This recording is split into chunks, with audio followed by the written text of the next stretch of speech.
Рабочая поездка главы Мордовии по Ковылкинскому району началась с осмотра хозяйства «Мордовский бекон» Ковылкино. В этом году здешние специалисты планируют собрать с полей богатый урожай. Посеяно 600 гектаров кукурузы, урожайность которой по прогнозам превысит 500 центнеров с гектара, и это рекорд.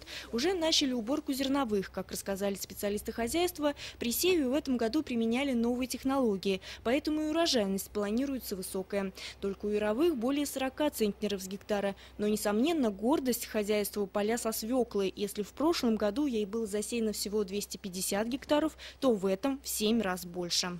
Смотрите, где равномерность нормальная.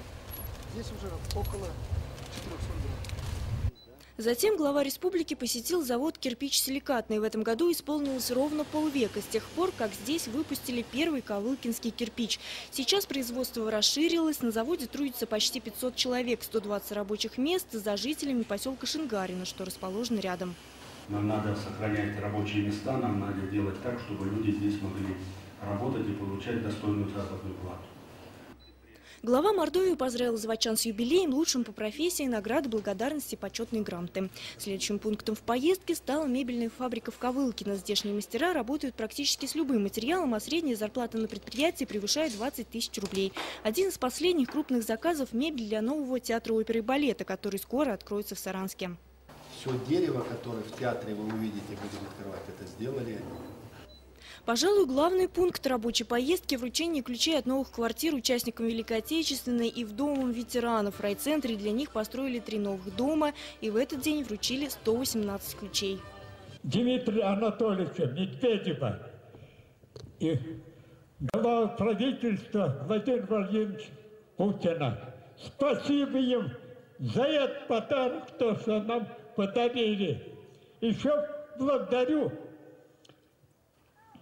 нашего глава правительства Мордовии Николая Ивановича Меркушкина.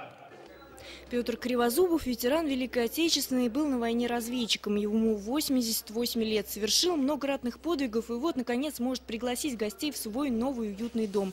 В квартире есть горячая и холодная вода, в ней комфортная планировка и светлые стены. А еще в подарок от главы Мордовии ему памятные часы. За праздничным столом ветеран рассказал Николаю Меркушкину о военных буднях. На 6-й раз меня ранило. Вот плечь пробило, вот мозг вот осколком.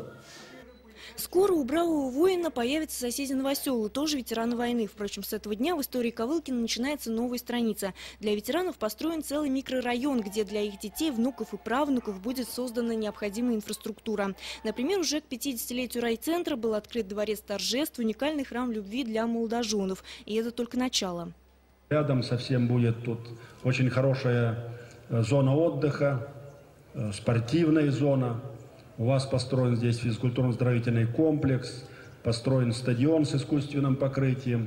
Сейчас начали строительство бассейна. После бассейна сразу мы будем строить здесь ледовый дворец. И Ковылкино будет иметь все для того, чтобы детишки могли жить, развиваться, заниматься спортом.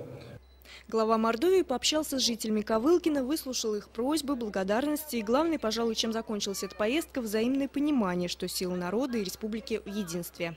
Спасибо, что вы с вами идете по жизни с нами. Все для нас. Юлия Лямкина, Сергей Надин, Вести Мордовия, Ковылкинский район.